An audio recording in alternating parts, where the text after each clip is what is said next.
Hello. Welcome to my channel. Yes, it has been so long that I haven't made any videos. Actually, there was a lot of travel linked to my profile, and I had to travel to a lot of countries, and that's why. And also, I was busy with a few of my personal works, so couldn't have the time to upload the video. But now I will be uploading this. So, to start with, I will be completing the series that is LoRa SX1262 Master. So, as you can see now that we already in the last video have configured all the inputs, correct? So all the pins are configured now. So in this lecture, let me first tell you what all things we are going to do. So let's understand that what all things we are going to cover in this session. So this will be the first thing is the final session for STM32 with LoRa, and I will show you which all code you need to update. So this tutorial will be like final for most of the controllers. So it will not only be for STM32, but you can also connect any other controller, any controller. So you need to understand the location and where all we need to change the code part. Okay, and finally the files which you need to configure. So this will be the mainly the HAL files, the HL files, which we will be updating. That will be mostly linked to the LoRa. And finally I will be sharing the repo, the git repo. So this GitHub repo is mainly linked for STM32. So it is mainly for the STM32, and we will be using that for our purpose. So yeah, that's all. Then now let's first understand the coding part. Even before going to coding, let me just tell you one thing about how this repositories and the code will be linked. So one thing we need to understand is that we have a software.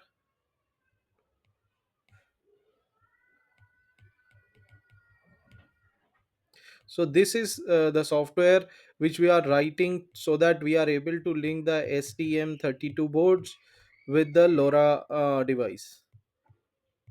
So now in future you need to link some other board also. So we are writing the software in such a way that what we have is we call a application level software. So that will contain the application layer code. Then we will be having a HAL level software that is containing the hardware level code, and finally this will be linking to the STM32 board. So this can also link to NXP, this can also link to TI. So any microcontroller can be linked only using this HAL files. Okay, and similarly for the LoRa part also, this LoRa controller will be linked to another. We will have another HAL. That HAL function will be calling the application level HAL, and finally the NXP or the STM32 will be talking to the LoRa controller. So this will be our software architecture. Okay, so one of the main thing that we need to understand is that for any design it is very important to have a software architecture. Without this software architecture our software will not be scalable. So this part we will cover later. For now let's move to the code part. Okay, so now you need to download this repository. So I will so this is the link to the repository. So at the end I will be sharing this link. So from here you can just go to the code and just click on download and zip. So if you do a download zip, then you will get the entire repository. So once you get the repository, you can open it in the CubeMX ID or your preferable ID. So this repository contains the code for F401 and G0. So there are two STM controller on which I did. So one is for slave and another one is for the master. So you can see this is the entire code for the slave. So this is working code. You can directly download it to the F401 controller and use it. Okay, so now when you come to the STM tool, then you can see this is the repository.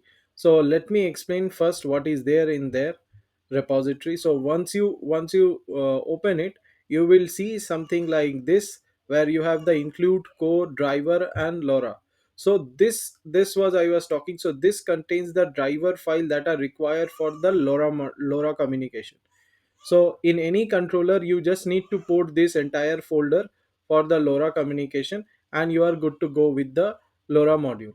So this driver is only for SX1262. Okay, and if I go to the main file, you can see that what I have done is I have included these files in the LoRa module, in the main file for the LoRa module communication.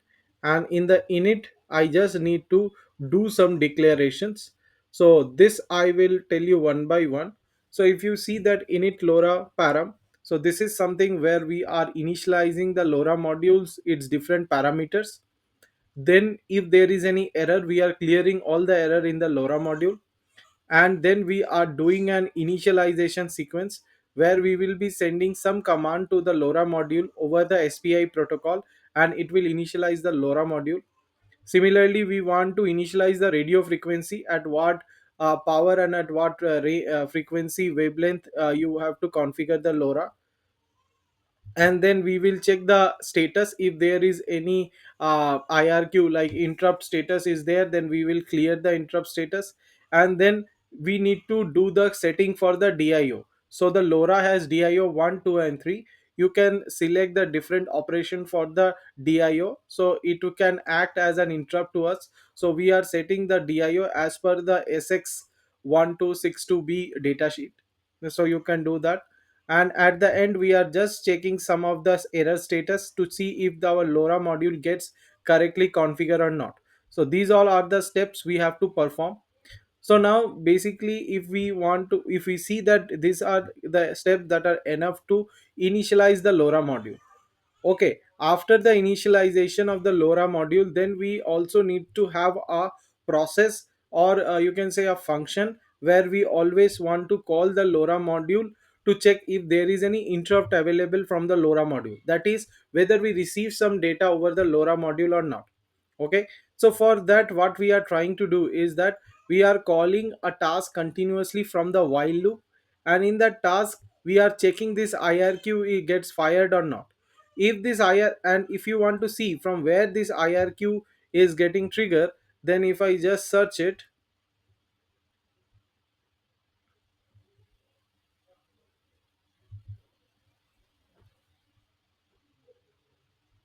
then you can see here it is getting high in the GPIO external input trigger callback function. So whenever this DIO pin is high, or we get in a trigger at GPIO, then we are making that IRQ as 1.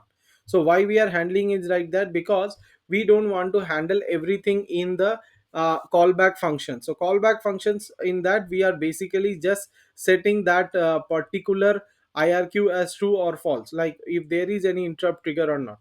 And then we are finally checking why the interrupt has come. So in this is some customary function. So here we are first checking if it is an interrupt that we got for the IRQ for the TX done or not. Like if we are transmitting, then we are checking whether transmission is done or not. So if we are getting some messages, then we are getting whether we have already received some message or not. So whenever we receive some message, then we are calling this function on Rx done. So in this condition only, what we are doing, simply we are just getting the entire buffer from this using this function. Okay, and updating the buffer in the Rx data. So we will get this Rx buffer, what is the payload, and finally we will update it in the Rx data. So this is where you can write your own code. I would say up to this it will always remain the same. Okay, and at the end of this line, you can write your customary code, what you want to do with the Rx data that you receive from this SX1262.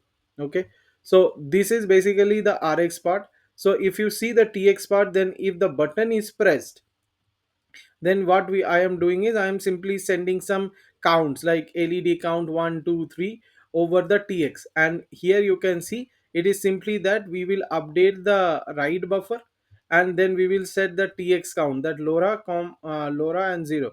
So if you see the function, it is the timeout, context and the timeout.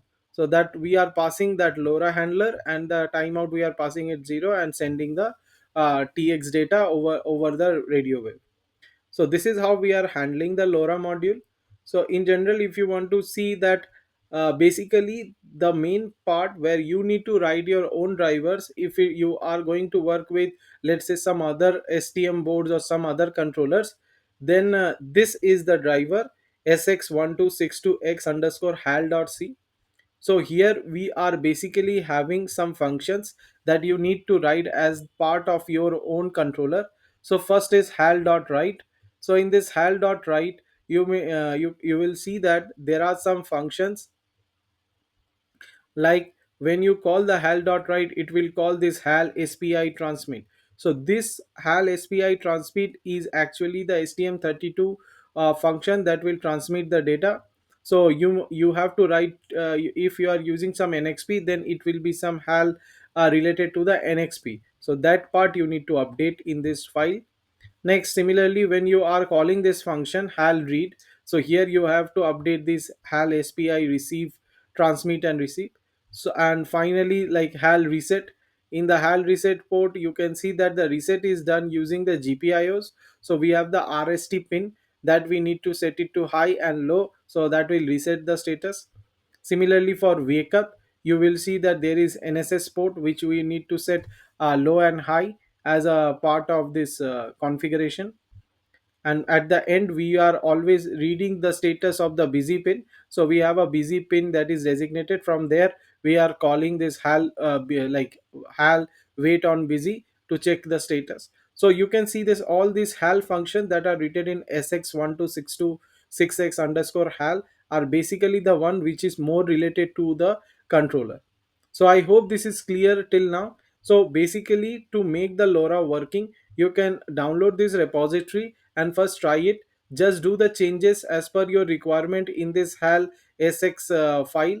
And once this is you have done the changes as per your requirement, then only you can directly use this main file.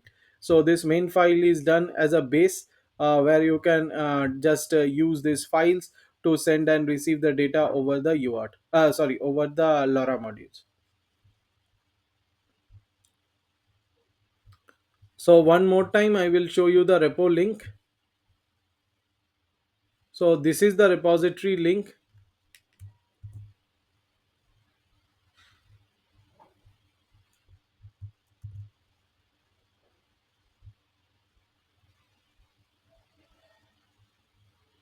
So you can pause the video and just go to this repository link. This is github.com dash shubhanjit dash LoRa STM32. So once you go to this link, you can download the repository and use it. So that will be all for the LoRa STM32. I hope it is clear to you guys how to use the STM board along with LoRa, and also you have now the repository link which you can use to which you can use to customize your projects. So thank you. If you are coming this far, then I hope you like my content and videos. So please subscribe to my channel for more such videos. Thank you.